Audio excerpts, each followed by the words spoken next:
स्वाध्यायः परमः। Doctor Baba Saheb Ambedkar open university.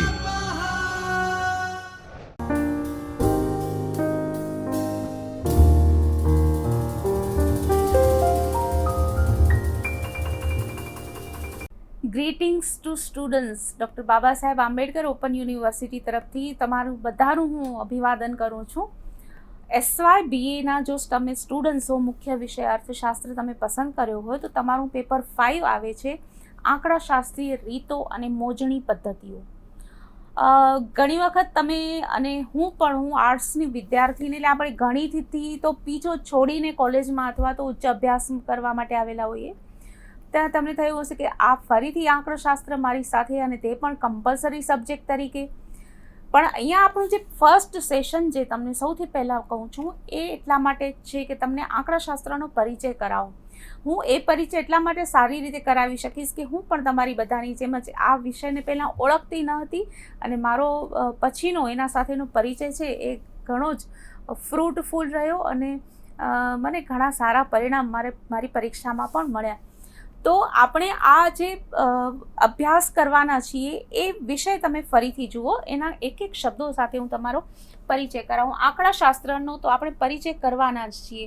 તે સાથે આવે છે મોજણી પદ્ધતિઓ. હવે મોજણી એટલે શું? આ ગુજરાતી શબ્દ છે. મને ખ્યાલ નથી કે આ શબ્દ સાથે તમે કેટલા પરિચિત છો.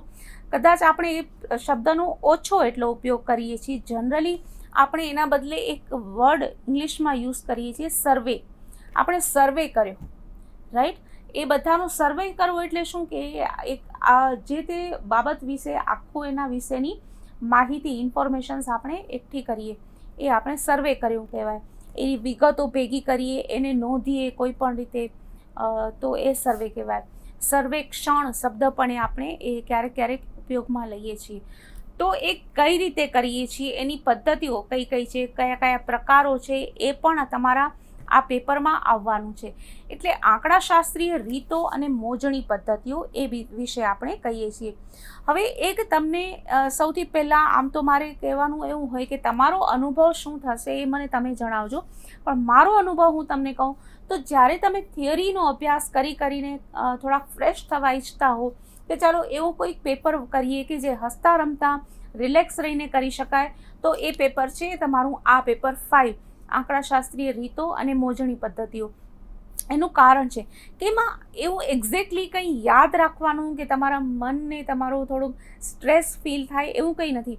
એમાં આપણે એવો અભ્યાસ કરશું કે આપણે કોઈ પણ બાબતની માહિતી ક્યાંથી મેળવીએ છીએ, એના સોર્સ કયા છે, એને કેવી રીતે સ્ટોર કરીએ છીએ, એને ભેગી કરીએ છીએ, માહિતી એકઠી કરીએ છીએ, પછી માહિતીને કેવી રીતે ગોઠવીએ છીએ, પછી આપણી પાસેની જે માહિતી હોય એ કઈ રીતે પ્રેઝન્ટ કરીએ છીએ, રજૂ કરીએ છીએ. તો એમાં બધા ગ્રાફ્સ આવે છે, આકૃતિઓ આવે છે, ઘણું બધું હોય છે. હવે ઉદાહરણ તરીકે હું તમને ઘણી વખત ક્યારેક મેં આ ઉદાહરણ આપેલું હોય છે કે આપણને ધારો કે નવો મોબાઈલ ખરીદવો હોય છે, કારણ કે આપણો મોબાઈલ છે હવે સારા ફંક્શન્સ નથી કરતો, અને એની બધી એપ્લિકેશન્સ છે એ પણ હવે અપડેટ કરવાની જરૂર થાય છે. એનું કંઈક ને કંઈ ડેમેજ થતું હોય છે, સ્ક્રીન ડેમેજ થવો, સ્પીકર ડેમેજ થવું. એટલે આપણે ઈચ્છીએ છીએ કે ચાલો હવે આપણે એક નવો મોબાઈલ ખરીદીએ. તો આપણે કઈ રીતે આપણે એવું તો છીએ કે નહીં કે ચાલો એક જઈને મોબાઈલ ખરીદી આવ્યા, કારણ કે આપણે સારો લેવો હોય, આપણે એના પાછળ સારી એવી રકમનો ખર્ચ કરવાના હોઈએ, તો આપણે મોબાઈલ કેવી રીતે ખરીદવાના છીએ?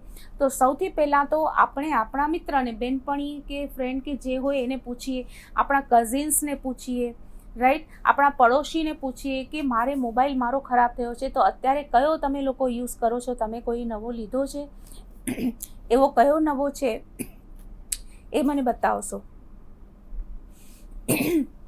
પછી આપણે અત્યારે તો હવે નેટ ઉપરથી પણ સર્ચ કરી શકીએ છીએ, લેટેસ્ટ કયા મોડેલ્સ છે, એના ફંક્શન્સ કયા છે, એમાં કઈ કઈ અન્ય ફેસિલિટીઝ આપણે આપી શકીએ છીએ, મેળવી શકીએ છીએ. તો આપણે ઇન્ટરનેટ પર સર્ચ કરીએ છીએ, એની પ્રાઇસ કમ્પેર કરીએ છીએ, ઘણું બધું કરીએ છીએ, રાઈટ? પણ હજી પણ આપણે તાત્કાલિક ડિસિઝન નહીં લઈ શકીએ. આપણી આસપાસ, આપણા વિસ્તારમાં કે આપણા શહેરમાં જે કોઈ સ્ટોર હોય મોબાઈલનો, ત્યાં આપણે વિઝિટ કરીએ છીએ અને એ લોકોને પૂછીએ છીએ, જે સ્ટોર હોય છે એના ભાઈ, કે તમે કયો મોબાઈલ અત્યારે સારો તમે સેલ કરો છો તમારી દૃષ્ટિએ, સેલર તરીકે તમે કયો મોબાઈલ તમે અમને રિકમેન્ડ કરો છો, કયો ખરીદવો જોઈએ, એની કિંમત શું છે, ત્યાં પણ આપણે કમ્પેર કરીએ છીએ. તો આ દરેક બાબત આપણે શું કર્યું, તો આપણો જે હેતુ છે એને કે આપણે મોબાઈલ નવો ખરીદવો છે, તો આપણે એ પૂછીએ છીએ. આપણે એક જ જગ્યાએથી નથી લેતા, આપણે અલગ અલગ જગ્યાએથી આપણે આ પૂછ્યું. તો આપણે એનું શું કર્યું, આપણે માહિતીને ભેગી કરી, પછી આપણે એને જાણે અજાણે આપણે કમ્પેર કરતા જ હોઈએ છીએ, એની પ્રાઇસ કમ્પેર કરતા હોઈએ છીએ. મને મારા કઝિને તો આ વાત કરી હતી, મારા ફ્રેન્ડ સાથે આ વાત થઈ, પેલે સ્ટોર ઉપર આપણે ગયા હતા ત્યારે આ વાત થઈ હતી, એની કિંમત આટલી કે છે, ઓનલાઈન ખરીદીએ તો એની આટલી કિંમત હોય છે. તો આપણે તુલના પણ કરી, રાઈટ. તો આ બધું જે આપણે કર્યું એ શા માટે કર્યું, આપણો હેતુ છે કે આપણે નવો મોબાઈલ ખરીદવાનો છે. તો આ બધી જ આપણે બાબતો કરીએ છીએ, બરાબર. તમને એક બીજું એક્ઝામ્પલ પણ આપું કે ધારો કે કોઈ બીમાર પડે છે, તો બીમાર પડે છે ત્યારે આપણે ડૉક્ટર્સ પાસે જઈએ છીએ, તો ડૉક્ટર્સ આપણને અમુક કેટલાક ટેસ્ટ કરવાનું કહે છે. સિમ્પલ છે, બ્લડ ટેસ્ટ કરાવવાનું કહે છે, કે પછી જે બધું અલગ અલગ ટેસ્ટ હોય છે એ બધા બ્લડ ટેસ્ટ આપણે કરાવીએ છીએ. તો આપણે આટલું જ બ્લડનું સેમ્પલ લઈએ છીએ, તો એના ઉપરથી આપણા આખા બોડીમાં, આપણા આખા શરીરમાં જે કોઈ પણ ફોલ્ટ હોય એ આપણે પકડાવી શકીએ છીએ, ડૉક્ટર પકડી શકે છે. આપણા આખા શરીરની એણે કેવી રીતે એમાં એણે ઓબ્ઝર્વેશન કર્યું હશે, આપણી માત્ર આંખો જોઈને આપણને કેમ આખા ડૉક્ટર આપણને આપણા શરીર વિશે કહી શકે છે, રાઈટ. તો આ બધી બાબતો આપણે એ લોકો કઈ રીતે કહે છે, એ લોકોએ તો એક જ ડ્રોપ લીધો હોય આપણા બ્લડનો. નંબર 3 કે આપણા ઘરે ઘણી વખત ગેસ્ટ આવવાના હોય, અચાનક આવી શકે, આવી જાય એવું પણ હોઈ શકે. ક્યારેક આપણને એની પહેલેથી ખબર હોય, તો આપણે શું કરીએ છીએ કે જમવામાં કેટલી વસ્તુઓ બનાવવી, એના માટેની જરૂરી વસ્તુઓ આપણી પાસે છે કે નહીં. તો આ બધી વસ્તુઓનો આપણે અંદાજ કાઢીએ છીએ, ન હોય તો આપણે એને આગળથી લઈએ છીએ. જલ્દી કેવી રીતે બનાવી શકાય એનું પણ આપણે આપણા અનુભવ ઉપરથી કરીએ છીએ. તો આ બધું આપણે શું કર્યું, આ બધી જ બાબતો તમને કે મને ખબર નથી હોતી, પણ આપણે આંકડાશાસ્ત્રનો યુઝ કરીએ છીએ. તો હવે તમને કદાચ થશે કે આ કદાચની શ્યોર આ વિષય અઘરો નથી, પણ આપણે ક્યાં આપણે અટકીએ છીએ કે જ્યારે આપણે કોઈ પણ બાબતને જાણીએ છીએ એને આપણે લખવી હોય છે, ત્યારે આપણે આપણી મર્યાદાઓ સમજાય છે. દાખલા તરીકે તમને કહી શકું, આપણી ફિલિંગ્સ, આપણે કદાચ ખુશ હોઈએ, આપણે સેડ હોઈએ, તો આપણી ફિલિંગ્સ આપણે કઈ રીતે બતાવી શકીએ, નથી બતાવી શકતા. પણ ધારો કે કોઈ કવિ હોય, એ કેટલું ઇઝીલી, કદાચ એના માટે ઇઝી હશે કે નહીં ખબર નથી, પણ એ પોતાની ફિલિંગ્સ બતાવે છે, ત્યારે આપણને એમ થાય છે કે યસ, મારે આ જ કહેવાનું હતું, પણ હું કવિ નથી. તો તેવી જ રીતે આપણે આંકડાશાસ્ત્રનો અભ્યાસ પણ રોજ કરીએ છીએ, પણ આપણે એનાથી પરિચિત નથી, આપણે એનાથી અવેર નથી. તો આપણે આંકડાશાસ્ત્રની પરિચય, આંકડાશાસ્ત્રીય રીતો અને મોજણી પદ્ધતિઓ, એનો હું તમને અહીંયા પરિચય કરાવીશ. આગળ વધીએ. જો સ્લાઇડમાં આજે આપણે જે જોવાના છે, ખાસ મારે 2 જ મુદ્દાઓ પર બાબત કરવાની છે કે આંકડાશાસ્ત્ર એટલે શું તે આપણે સમજવાના છીએ, અને આંકડાશાસ્ત્રની ઉપયોગિતાથી પરિચિત થઈએ. આપણે શરૂઆતમાં જે આપણે એક્ઝામ્પલ્સ લીધા કે આપણે નવો મોબાઈલ ખરીદવો છે, અથવા તો ડૉક્ટરે બ્લડ ટેસ્ટ કરાવ્યો, અથવા તો આપણા ઘરે કોઈ ગેસ્ટ આવવાના છે, તો આ બધી બાબતો 3 આપણે એક્ઝામ્પલ લીધા, પણ એનાથી તો ઘણી બધી બાબતોના આપણે એક્ઝામ્પલ લેવાના છીએ કે જેના આધારે જેમાં આપણે આંકડાશાસ્ત્રનો ઉપયોગ કરીએ છીએ. તો આ 2 બાબતો. ત્રીજો હવે સ્લાઇડ જોઈએ. સૌથી પહેલાં તો આપણે જેમ ચર્ચા કરેલી હતી કે આંકડાશાસ્ત્ર એટલે શું એ જોવાનું. એ આપણે સ્ટેટિસ્ટિક્સ, એ ગણિતની એક શાખા છે, રાઈટ. એટલે આ અહીંથી આપણો ડર શરૂ ન થવો જોઈએ કે અરે ગણિત, પણ એવું નથી. અહીંયા મેં પહેલાં પણ તમને કહેલું હતું કે તમે જ્યારે રિલેક્સ રહેવા ઈચ્છતા હો, ફ્રેશ થવા ઈચ્છતા હો, થિયરી આખું વાંચીને તમે કંટાળતા હો, ત્યારે આ સબ્જેક્ટ કરવાનો છે. તો આંકડાશાસ્ત્ર, જેને આપણે સ્ટેટિસ્ટિક્સ કહી શકીએ, એ મોટા પ્રમાણમાં સાંખ્યિકી માહિતી મેળવવી, ગોઠવવી અને તેનું અર્થઘટન કરવું અને તેનો પદ્ધતિસરનો અભ્યાસ કરવો, આ બાબત છે આંકડાશાસ્ત્ર. જુઓ, એક શબ્દ આપણે જોઈએ કે સૌથી પહેલાં તો મોટા પ્રમાણમાં સાંખ્યિકી માહિતી. હવે 2-3 નાની બાબત, આપણે તો એક મોબાઈલ જ ખરીદવો હતો એટલે આપણે કંઈ ડિટેઇલિંગ આપણે નથી જોતા, પણ ધારો કે તમારો મોબાઈલનો સ્ટોર છે, તો સ્વાભાવિક છે કે તમે કઈ બ્રાન્ડના મોબાઈલ તમે તમારે ત્યાં વેચવા રાખશો એનો તમે નોંધ રાખો, એ ઘણું બધું કરતા હો. આપણે એક જ મોબાઈલ ખરીદવો હોય તો આપણે પેન પેપર લઈને લખવા નહીં બેસીએ કે મને મારા કઝિને આ મોડેલની આ પ્રાઇસ કહેલી હતી, એનો આટલો યુઝ થયો, મારા ફ્રેન્ડ સાથે મારી આ વાત થઈ, એણે આ મોડેલની આ પ્રાઇસ કહેલી હતી. આપણે પેન પેપર લઈને નોંધવાના નથી. પણ ધારો કે કોઈ મોબાઈલ ફોનની કંપની છે, એણે એ તપાસવું હોય કે લોકો કયા પ્રકારની એપ્લિકેશન્સ મોબાઈલમાં વધારે યુઝ કરે છે. તો આ તો બહુ આખા, ધારો કે ભારતની વાત કરીએ તો ભારતમાં તો કરોડો લોકો છે. હવે બધાનો કેવી રીતે ઉપયોગ સર્વે કરવું, તો તપાસ કરવી, તો એમાં આખી મોટા પ્રમાણમાં જ્યારે સાંખ્યિકી માહિતી મેળવવાની હોય ત્યારે એ મોબાઈલ ઓનર કંપની અથવા તો મોબાઈલ પ્રોડક્શન કરતી કંપની આંકડાશાસ્ત્રનો ઉપયોગ કરશે. કેવી રીતે કરશે એ આપણે આગળ અભ્યાસ કરશું. જસ્ટ આ તમને કહું છું કે જ્યારે મોટા પ્રમાણમાં સાંખ્યિકી માહિતી મેળવવી હોય, હવે દાખલા તરીકે દર 10 વર્ષે ભારતમાં વસ્તી ગણતરી થાય છે, દર 10 વર્ષે થાય છે. હવે 2021માં આપણે લાસ્ટ ટાઈમ 2011માં થયેલી હતી. 2021માં આપણા જે અત્યારના સામાજિક અથવા તો બીમારીના સંજોગો ઊભા થયા એના કારણે 2021ની વસ્તી ગણતરી પાછળ જઈ શકે છે, એ શક્યતાઓ છે. પણ 10 વર્ષે કે જ્યારે પણ વસ્તી ગણતરી થાય છે ત્યારે તમને ખ્યાલ હોય છે કે આપણા ઘરે આ લોકો આવીને શું માહિતીઓ ભરી જાય છે કે આપણી પાસે કેટલા 2 વ્હીલર્સ છે, પોતાનું મકાન છે કે નહીં, લોકો પરિવારમાં કેટલા લોકો છે. તો ભારત માટે, આખા દેશ માટે મોટા પ્રમાણમાં સાંખ્યિકી માહિતી એકઠી થાય છે. એના આધારે ખબર પડે છે કે લોકો પોતાનો એટલે કે સ્વરોજગાર કેટલા લોકો કરે છે, કેટલા લોકો શિક્ષિત છે, કેટલા હાઈસ્કૂલ સુધી અભ્યાસ કરેલા છે, કેટલા લોકોએ યુનિવર્સિટીનો અભ્યાસ કરેલો છે, બીમારીનું પ્રમાણ કેટલું છે, બાળકોની સંખ્યા કેટલી છે. આ બધી સાંખ્યિકી માહિતી ભેગી કરવામાં આવે છે, જેના કારણે એ લોકોને ખબર પડે છે કે આવતા 5 વર્ષમાં કેટલી સ્કૂલોની જરૂર પડશે, આવતા 5 વર્ષમાં કેટલા 2 વ્હીલર્સની જરૂર પડશે. તો આ બધું આયોજન કરવાનું હોય છે. એના માટે એ આંકડાશાસ્ત્રીય માહિતી ભેગી કરવામાં આવે છે. બીજો શબ્દ શું છે, એ માહિતી આપણે મેળવવાની હોય છે. એટલે એક ઘરે જઈને લોકો માહિતી એકઠી કરતા હોય છે. પણ આપણે શું કરીએ છીએ, આપણે જ્યારે વસ્તી ગણતરીના ડેટા એટલે કે માહિતીનો ઉપયોગ કરીએ છીએ ત્યારે આપણે ફરીથી વસ્તી ગણતરી નથી કરતા, પણ આપણે એનો સેકન્ડરી સોર્સ તરીકે ઉપયોગ કરીએ છીએ કે 2011ની વસ્તી ગણતરીમાં આ પ્રકારની માહિતી આપેલી હતી, જેનો આપણે અહીંયા ઉપયોગ કરીએ છીએ. તો આપણા માટે પણ એ આંકડાશાસ્ત્રીય માહિતી આપણે ઉપયોગ કરી કહેવાય.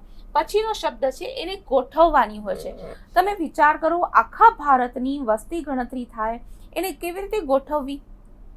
આપણે એક એક્ઝામ્પલ હમણાં પણ લીધેલું હતું કે ડૉક્ટર પાસે જઈએ, આપણને બ્લડ ટેસ્ટ કરાવે છે, તો કોઈ પણ લેબોરેટરીમાં તો આપણા સિવાય બીજા પણ ઘણા બધા લોકો ટેસ્ટ કરાવવા જતા હશે. તો આપણા બ્લડનો રિપોર્ટ આપણને જ મળે, એટલે મીન્સ કે કઈ રીતે એ લોકો આખી માહિતીને ગોઠવતા હશે. તો કોઈ પણ માહિતી ભેગી કરવી, એને ગોઠવવી. કેટલી ઉંમરના લોકો હોય છે, કેટલી ઉંમરના લોકોના લગ્ન કરવાની વય કઈ હોય છે, આ બધી બાબતો એકઠી કરે છે અને એને ગોઠવવાની હોય છે. પછી તેનું અર્થઘટન કરવાનું. હવે માહિતી તો મેળવી લીધી, એને ગોઠવી પણ લીધી, એના ટેબલ્સ બનાવ્યા, એને બધું બનાવી લીધું. પછી હવે અર્થઘટન કરવાનું હોય છે કે જે પરિવારમાં બાળકોની સંખ્યા વધારે હોય છે તે લોકોની સરેરાશ આવક ઓછી હોય છે, એવું આપણે અર્થઘટન કરી શકીએ. તમને એક એક્ઝામ્પલ આપ્યું. પણ જે પરિવારમાં બાળકોની સંખ્યા ઓછી હોય છે, કદાચ હું ભૂલી ગઈ તો ફરીથી તમે સાંભળી લેજો, કે જે પરિવારમાં બાળકોની સંખ્યા ઓછી હોય છે એ લોકોનું પરિવારનું જીવન ધોરણ ઊંચું હોય છે. તો આ રીતે આપણે અર્થઘટન કરી શકીએ છીએ. તો માહિતી મેળવવી, એને ગોઠવવી, એનું અર્થઘટન કરવું અને તેનો પદ્ધતિસરનો અભ્યાસ કરવો, એ કાર્ય છે આંકડાશાસ્ત્રનું. એટલે આમાં કોઈ બાબત એવી નથી કે જે આપણે આપણું જે જીવન છે, આપણી લાઈફ છે, એનાથી અલગ ઉદાહરણો જોતા હોઈએ. એની પ્રમાણાત્મક સાંખ્યિકી માહિતી હોય છે. પ્રમાણાત્મક એટલે કે એનું એક્ઝેક્ટ એનું ફિગર હોય છે. દાખલા તરીકે આપણે આપણા મિત્રો સાથે કંઈક બહાર જવાનો પ્લાન કરીએ, અથવા તો આપણે આપણા ઘરે એ આવવાના હોય, તો આપણે નક્કી કરીએ કે હું બપોરે ઘરે આવીશ. એક્ઝેક્ટલી ક્યારે? તો હું બપોરે 3 વાગે ઘરે આવીશ. ત્યારે હવે આપણી પાસે 3 સંખ્યાનો આંકડો આવી ગયો, પરફેક્ટ આવી ગઈ, પ્રમાણ આવી ગયું. કેવી રીતે આવીશ, મારા ટુ વ્હીલર સાથે ઉપર આવીશ, કેવી રીતે આવીશ, હું બસમાં આવીશ. તો આ રીતે આપણી પાસે એક્ઝેક્ટ જેમ જેમ માહિતી આવતી જાય, એનું પરફેક્ટ એની બાબત આવતી જાય, ત્યારે એ આંકડાશાસ્ત્રીય માહિતી કહી શકાય. આગળની આપણે સ્લાઇડ જોઈએ, જે આપણને વધારે સ્પષ્ટ કરે છે. જુઓ, કોઈ હેતુપૂર્વક મોટા પ્રમાણમાં સાંખ્યિકી માહિતીને એકઠી કરવી, ગોઠવવી, તેનું અર્થઘટન કરવું અને તેના આધારે તારણ ઉપર આવવાની પદ્ધતિસરની રીતોનો અભ્યાસ કરતું શાસ્ત્ર એટલે આંકડાશાસ્ત્ર. હવે જુઓ, અહીંયા હેતુપૂર્વક એ વર્ડ શબ્દ નીચે અંડરલાઇન છે. એનો મતલબ શું કે આપણે જ્યારે કોઈ પણ માહિતી મેળવીએ છીએ ત્યારે એનો હેતુ હોય છે. આપણો હેતુ હતો કે આપણે નવો મોબાઈલ ફોન ખરીદવો છે, આપણે એટલા માટે સર્ચ કર્યું. એ પણ બની શકે છે કે આપણી માહિતી અન્ય કોઈને ઉપયોગમાં આવે, એવું પણ કરી શકીએ. દાખલા તરીકે અત્યારે ઘણી બધી એવી આપણે ચેનલ્સ જોઈ શકીએ છીએ કે જે પોતા માટે નહીં પણ અન્ય માટે પણ માહિતી એકઠી કરતી હોય. તો પણ તેમ છતાં એનો કોઈ પર્ટિક્યુલર હેતુ તો હોય જ છે કે જે વ્યક્તિ નવો મોબાઈલ ખરીદવા ઈચ્છે તેને આ માહિતી ઉપયોગી થઈ શકે. તો એ આપણા માટે કોઈ પણ માહિતી, દાખલા તરીકે કોઈ એક વ્યક્તિ છે, જેમ આપણે વાત કરી કે આપણે પોતાને નવો મોબાઈલ ખરીદવાનો હતો, એટલા માટે આપણે બધાને પૂછ્યું, આપણે ફ્રેન્ડ્સને પૂછ્યું, આપણે કઝિન્સને પૂછ્યું, આપણે સ્ટોર પર ગયા અને ઇન્ટરનેટ પર સર્ચ કર્યું.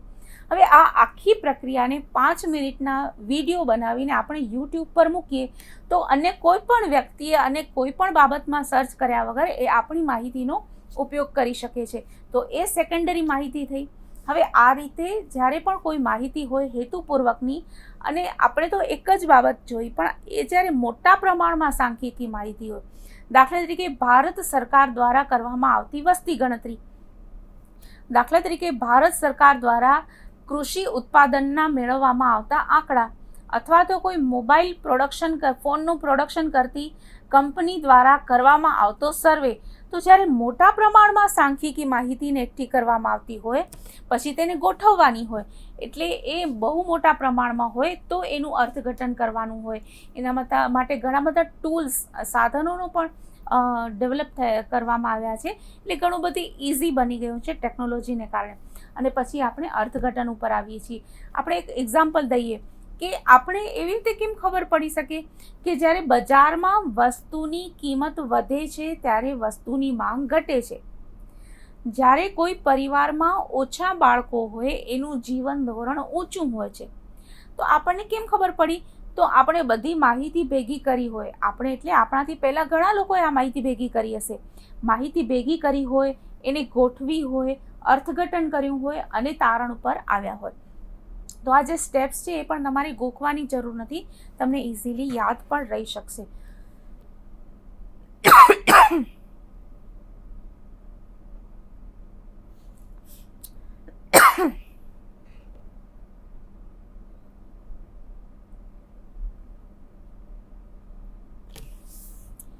આગળની સ્લાઇડ જોઈએ આપણે.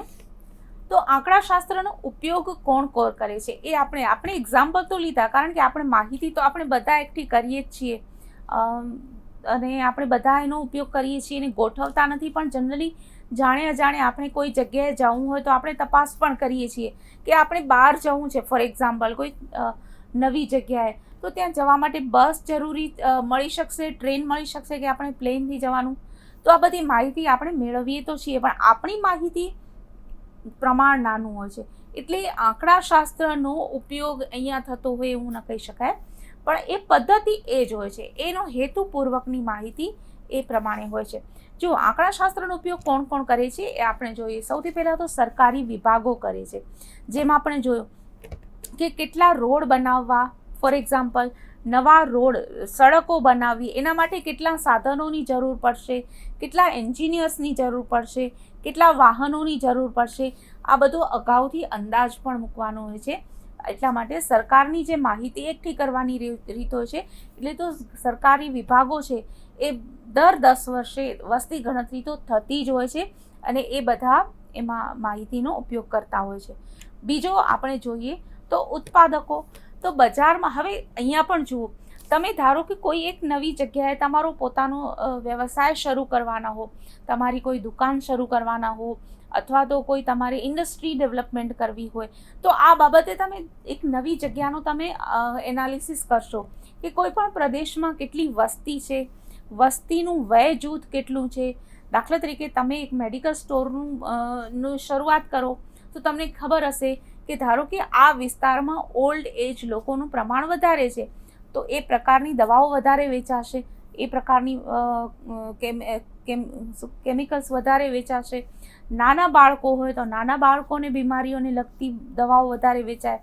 તમે ધારો કે કોઈ જગ્યાએ કે નાના બાળકો વધારે હોય તો તમે સ્ટેશનરીની દુકાન પણ કરી શકીએ છીએ.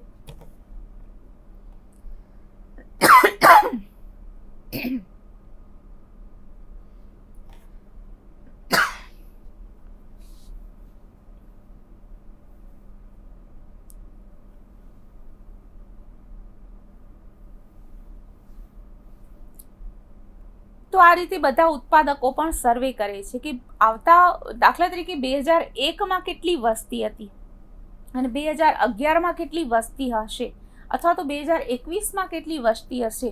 તો એના આંકડાઓને આધારે કઈ બાબતનું ઉત્પાદન વધારવું, કઈ બાબતનું ઉત્પાદન ઘટાડવું, બજારમાં કઈ વસ્તુની માંગ ઓછી થઈ રહી છે, એ આખી સર્વે કરવો, એ માહિતી મેળવવી, એનું અર્થઘટન કરવું, એ બધી બાબતોનો ઉપયોગ થાય છે. ફોર એક્ઝામ્પલ આપણે કહી શકીએ કે એક સમય એવો હતો કે સાયકલનો યુઝ ઓછો થતો ગયો, પણ હવે પર્યાવરણના દૃષ્ટિકોણથી જોઈએ કે હેલ્થના દૃષ્ટિકોણથી જોઈએ તો ઘણા બધા લોકો સાયકલનો યુઝ ફરીથી કરવા લાગ્યા છે.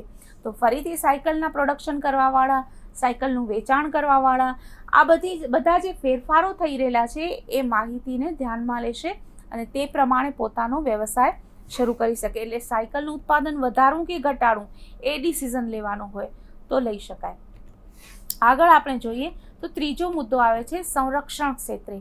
હવે બોર્ડર પર સિક્યોરિટી હોઈ શકે છે, ઇન્ટરનલ સિક્યોરિટી પણ હોઈ શકે છે. તો એમાં કેટલા સાધનોની જરૂર પડે છે, કેટલા સૈનિકોની જરૂર પડશે, સૈનિકો માટે કેટલા ફૂડ સ્ટોક કરી રાખવો પડે, આ બધી બાબતોની માહિતી આપણે લેવાની થાય છે.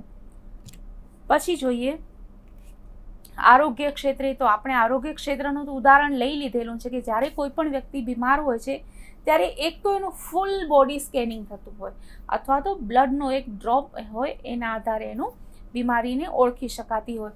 તો આ રીતે આરોગ્ય ક્ષેત્રે તો એનો ઉપયોગ થાય જ છે. પછી આપણે જોઈએ તો જીવન વીમા ક્ષેત્રે. તમારામાંથી ઘણા કે આસપાસમાં તમારાથી કોઈ પરિચિત હોય એવા લોકો પણ જ્યારે કોઈ વીમાની પોલિસી, આપણે કોઈ નવી પોલિસી ખરીદવી હોય ત્યારે શું કરીએ છીએ, તો આપણને પૂછવામાં આવે છે કે તમારી એજ કેટલી છે, એના આધારે પ્રીમિયમ નક્કી કરવાનું થાય કે વાર્ષિક તમારે આટલી રકમ ભરવાની થતી હશે. તો આખું એનું ટેબલ હોય છે, એનું આખી ગણતરી કરેલી હોય છે, જેના આધારે બધી બાબતો નક્કી થતી હોય છે. આ દરેક જગ્યાએ આંકડાશાસ્ત્રનો ઉપયોગ થાય છે. ગૃહિણી, રાઈટ. હવે મેં તમને એક્ઝામ્પલ તો આપ્યું હતું કે આપણા ઘરે કોઈ ગેસ્ટ આવવાના હોય. બીજો એક આપણે ડેલી જે યુઝ કરતા હોઈએ છીએ, દરરોજ જે આપણે આંકડાશાસ્ત્રનો માહિતીનો ઉપયોગ કરીએ છીએ, એ આંકડાશાસ્ત્રીય પદ્ધતિનો ઉપયોગ કરીએ છીએ. દરેક વખતે માત્ર માહિતી આપણે ન શબ્દ યુઝ કરીએ, પણ એ આંકડાશાસ્ત્રીય માહિતીનો ઉપયોગ તો કરીએ જ છીએ. તમને ખ્યાલ હશે, તમારામાંથી પણ ઘણા લોકો ધારો કે કોઈ કુકિંગ કરતા હોય, ઘરે કોઈ પણ વસ્તુ આપણે બનાવતા હોઈએ, તો આપણને કઈ રીતે આપણને ખ્યાલ આવી શકે. હવે દાખલા તરીકે આ બહુ જ ટ્રેડિશનલ અને એક્ઝેક્ટ આનું ઉદાહરણ કહી શકીએ કે જ્યારે આપણે કોઈ પણ વસ્તુ રાઈસ છે કે દાળ છે કે વેજીટેબલ્સ છે, આપણે કુકરમાં એને કરીએ છીએ તૈયાર, તો એ થઈ જાય કે નહીં આપણે કઈ રીતે ખબર પડે. તો આપણે એના 2 થી 3 દાણા જોઈએ છીએ અને દબાવી જોઈએ છીએ કે હા યસ, આ બાફવાનું થઈ ગયું છે, આ વસ્તુ એ સારી રીતે કૂક થઈ ગઈ છે. આપણે આખા જ રાઈસ છે કે આખા જ ભાત છે એને બધાને એક એકને આપણે તપાસવાની જરૂર રહેતી નથી. તો આપણે એને શું કહી શકીએ, એને સેમ્પલ ટેસ્ટ કહી શકીએ, એટલે કે નમૂનાની તપાસ કહી શકાય. જેમ ડૉક્ટર પણ બ્લડનો એક ડ્રોપ ઉપરથી આખા રિપોર્ટ બનાવે છે, તો એ પણ નમૂનાની તપાસ છે, તો એ સેમ્પલ ટેસ્ટ કહી શકાય. તો આ બધી આંકડાશાસ્ત્રની પદ્ધતિ છે. જુઓ, આ 2 પ્રકારની પદ્ધતિનો આપણે આજે અભ્યાસ તો ઉદાહરણોમાં જ જોઈ લીધો.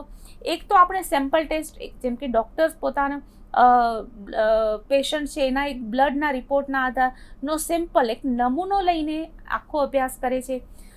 ઘરે આપણે જ્યારે રસોઈ કરીએ છીએ ત્યારે એક થોડીક વસ્તુને તપાસીને જ આપણે આખી રસોઈ થઈ ગઈ છે કે નહીં એ તપાસ કરી શકીએ છીએ. તો એક સેમ્પલ ટેસ્ટ થયો. હવે બીજું એક આપણે આંકડાશાસ્ત્રની પદ્ધતિ થઈ, એ સેમ્પલ ન ચાલે, એમાં આખો સર્વે કરવો જ પડે. એ છે વસ્તી ગણતરી, એ છે સમષ્ટિનો અભ્યાસ થયો. આખા બધા નમૂનાનો અભ્યાસ કર્યો આપણે. દરેક ઘરનો, દરેક પરિવારની માહિતી નોંધવામાં આવે છે સરકાર દ્વારા. એમાંથી કોઈ પણ રહી ન જાય બાકાત, એ રીતે દરેક વ્યક્તિની માહિતી એમાં નોંધવામાં આવે છે. તો આ 2 પ્રકારની. હવે એમાંથી કઈ વધારે યોગ્ય કહેવાય? તો જ્યારે આપણે સરકાર દ્વારા અભ્યાસ કરવામાં આવે છે, એ જે હેતુથી કરે છે, એમાં સેમ્પલ ટેસ્ટ ન ચાલે. કે ચાલો આખા ગુજરાતનો અભ્યાસ કરી લઈએ તો મહારાષ્ટ્રનું પણ એવું જ હશે, એવું આપણે એવું કરી શકાય નહીં. તેવી જ રીતે જ્યારે આપણે ઘરમાં રસોઈ કરતા હોઈએ છીએ ત્યારે એવું ન થાય કે આપણે બધા જ એના દાણા તપાસવા પડશે કે સારી રીતે કૂક થયા છે કે નહીં.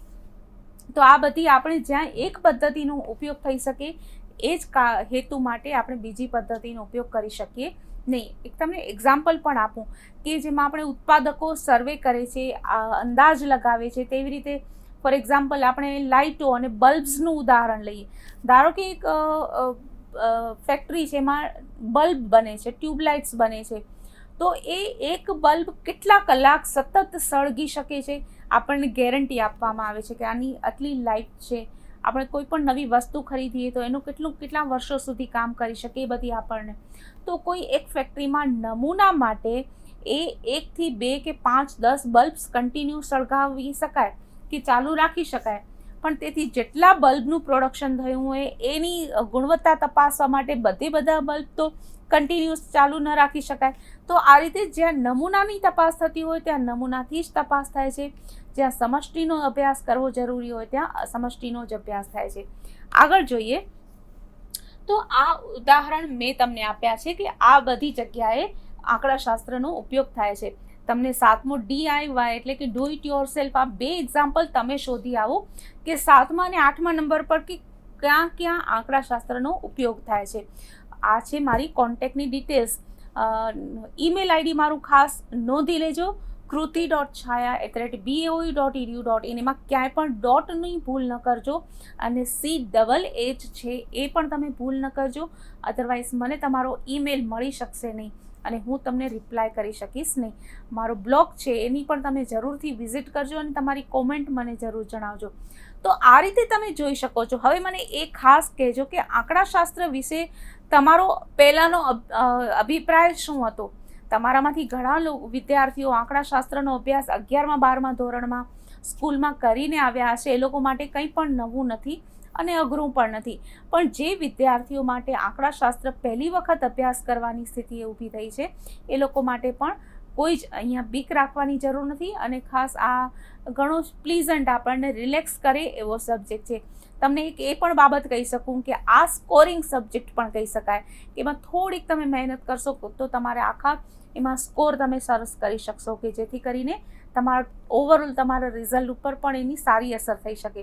તો આ સ્કોરિંગ સબ્જેક્ટ છે, તમને રિલેક્સ કરે એવો છે. અને ઘણી બધી જગ્યાએ આપણે એકચ્યુઅલી આપણી લાઈફમાં એનો ઉપયોગ કરીએ છીએ એ બાબત છે. તો તમે એના વિશે અભ્યાસ કરજો. જે પણ તમારો પોઈન્ટ, તમારી ઈચ્છા હોય કે આનો અભ્યાસ મારે કરવો છે એ તમે જરૂરથી મને ઈમેલથી પણ જણાવી શકશો. તો આ મારું ઈમેલ આઈડી તમે નોટ કરી જ લીધું. એનામાં આપણે આપણે નેક્સ્ટ ટાઈમ જ્યારે પણ આનો અભ્યાસ કરશું તો આંકડાશાસ્ત્રમાં માહિતી આપણે જોયું કે કઈ રીતે એકઠી થાય છે. કાં તો બધા જ બાબતોનો સર્વે કરીએ છીએ જેમ વસ્તી ગણતરી, કાં તો સેમ્પલ ટેસ્ટ કરીએ છીએ, નમૂનાનો અભ્યાસ જેમ કે ડૉક્ટર કરે, જે રસોઈ કરે એ કરે. ઉપરાંત આપણે એને રજૂ કેવી રીતે કરીએ છીએ? આપણે એને આકૃતિઓથી રજૂ કરીએ છીએ, ગ્રાફથી રજૂ કરીએ છીએ, ઘણી બધી રીતે આપણે ટેબલ, કોષ્ટક બનાવીએ, કોઠો જેને ગુજરાતીમાં કહીએ એ બનાવીએ છીએ અને માહિતીઓની રજૂઆત કરીએ છીએ. તો આ રીતે માહિતી કઈ રીતે રજૂ કરવી, કઈ રીતે માહિતી મેળવવી, એ બધી બાબતોનો આપણે આંકડાશાસ્ત્રમાં અભ્યાસ કરવાના છીએ, જે આપણે તબક્કાવાર સ્ટેપ બાય સ્ટેપ કરશું. ત્યાં સુધી તમારો સમય ઘણો જ આનંદદાયક રહે અને તમારા જીવનને માત્ર આંકડા ન બનાવજો, પણ એક ખાસ ધ્યાનમાં રાખજો કે તમે આંકડાશાસ્ત્રની કઈ પદ્ધતિનો ઉપયોગ કરો છો અને કયા હેતુથી કરો છો, ક્યારે કરો છો. ફરીથી હું તમારા ઈમેલ્સની રાહ જરૂર જોઉં છું. ત્યાં સુધી આપણે ફરીથી મળીએ, ત્યાં સુધી તમારો સમય ઘણો જ આનંદદાયક રહે. Thank you. स्वाध्यायः परमं